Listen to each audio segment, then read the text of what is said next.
ஆண்டவர் இயேசு கிறிஸ்துவின் விலையேறப்பெற்ற நாமத்தில் உங்களுக்கு ஒருமுறை கூட என்னுடைய வாழ்த்துதலை தெரியப்படுத்திக் கொள்கிறேன்.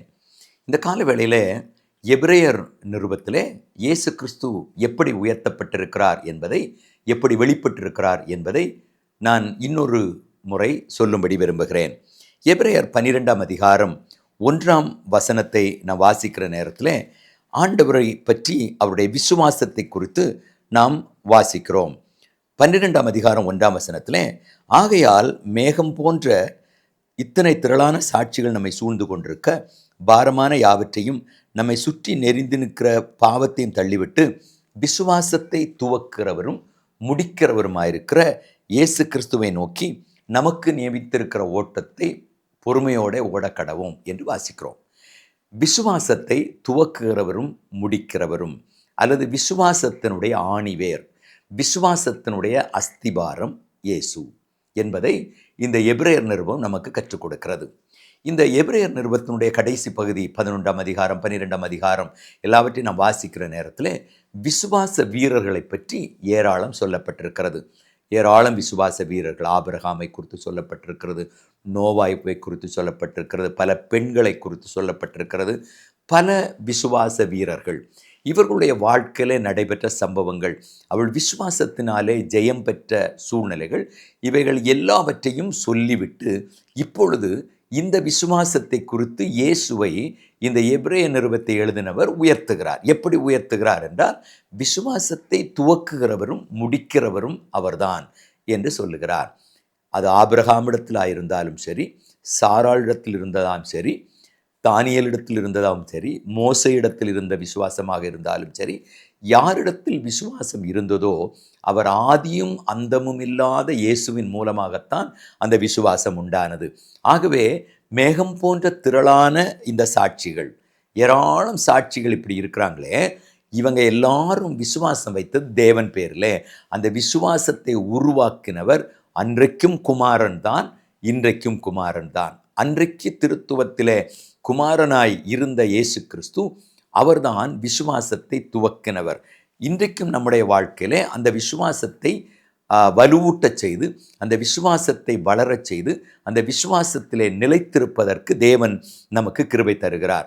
ஆகவே இந்த புத்தகம் சொல்லுகிறது, மேகம் போன்ற திரளான சாட்சிகள் நம்மை சூழ்ந்து கொண்டிருக்க, நாம் நம்மை சூழ்ந்து நிற்கிற பாரமான யாவற்றையும், நம்மை சுற்றி நெருங்கி நிற்கிற பாவத்தையும் தள்ளிவிட்டு விசுவாசத்தை துவக்கிறவரும் முடிக்கிறவருமாயிருக்கிற இயேசுவை நோக்கி நமக்கு நியமித்திருக்கிற ஓட்டத்திலே பொறுமையோடு ஓடக்கடவும் என்று சொல்லப்பட்டிருக்கிறது. இதனுடைய அர்த்தம் என்ன? எப்பொழுது நாம் விசுவாசத்தின் ஊன்றுகோலாகிய, விசுவாசத்தின் அஸ்திபாரமாகிய இயேசுவை நோக்கி ஓட ஆரம்பிக்கிறோமோ, அப்பொழுது பாவங்கள், பாரங்கள் நம்மை விட்டு கொஞ்சம் கொஞ்சமாக போக ஆரம்பித்து விடும். இயேசுவை நோக்காத மனிதருடைய வாழ்க்கையிலே, இயேசுவை மட்டும் நோக்காத மனிதருடைய வாழ்க்கையிலே பாவமும் பாரமும் தொற்றிக்கொள்ளும் என்பதை இந்த வசனம் நமக்கு சொல்லுகிறது. அதாவது, இந்த உலகத்தில் நாம் வாழும்போது பாவமும் பாரமும் நிச்சயமாய் நம்மை பற்றி கொள்வதற்கு வரும் என்பதில் சந்தேகமில்லை. நாம் இந்த உலகத்திலே ஒரு வெள்ளை ஆடையை நாம் போட்டிருப்போமானால், காலையிலே போட்டுவிட்டு மாலையிலே அதை பார்த்தால் அதில் அழுக்கு தானாக ஒட்டத்தான் செய்கிறது. அதுபோல பரிசுத்தவான்களாக நீங்களும் நானும் இருந்தாலும், ஆண்டவருடைய பிள்ளைகளாக நாம் இருந்தாலும், பல வேளைகளிலே இந்த உலகத்தின் அழுக்குகள், பாவமும் பாரமும் நம்மை ஒட்டிக்கொள்ள வரும் என்பதில் சந்தேகமில்லை. ஆனால் யார் தனக்கு நியமித்திருக்கிற ஓட்டத்திலே பொறுமையோடு விசுவாசத்தின் துவக்கமும் முடிவுமாகிய இயேசுவை நோக்கி ஓடிக்கொண்டே இருக்கிறார்களோ, அவர் மேலே வைத்த விசுவாசத்திலே நிலைத்திருக்கிறார்களோ, அவர்களை விட்டு இந்த பாவங்களும் பாரங்களும் ஓடிவிடும் என்பதில் சந்தேகமில்லை.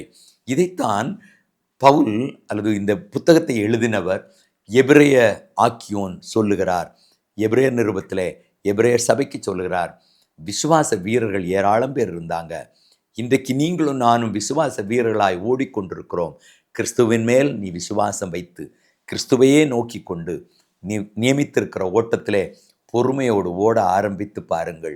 அவர் ஒரு காலும் நம்மை கைவிட மாட்டார். எந்த பாவமும் எந்த பாரமும் நெருங்கி நிற்கிறவை அனைத்தையும் உதறி தள்ளுவதற்குரிய கிருபையை கர்த்தர் நமக்கு தருவார். நம்மை பரிசுத்தவான்களாகவே கர்த்தர் வழி நடத்துவார். பாவங்கள் வரும், பாரங்கள் வரும். ஆனால் அவைகள் எல்லாவற்றினின்றும் கர்த்தர் நம்மை விடுதலையாக்கி நம்மை பலப்படுத்துவார். ஏனென்றால் நாம் விசுவாசிக்கிறவர் இன்னார் என்று நாம் அறிந்திருக்கிறோம். விசுவாசத்தினாலே நீதிமான் பிழைப்பான் என்று சொல்லப்பட்டிருக்கிறது. இயேசுவை விசுவாசிப்பதனாலே எல்லாவற்றையும் செய்ய எனக்கு பலன் உண்டு. நாம் நன்மையான காரியங்களை செய்வதற்கு, கர்த்தருக்குள் நிலைத்திருப்பதற்கு தேவன் இந்த நாளிலே நமக்கு கிருபை தருவாராக. இயேசு விசுவாசத்தை துவக்கிறவரும் முடிக்கிறவருமாய் இருக்கிறார். ஆமென்.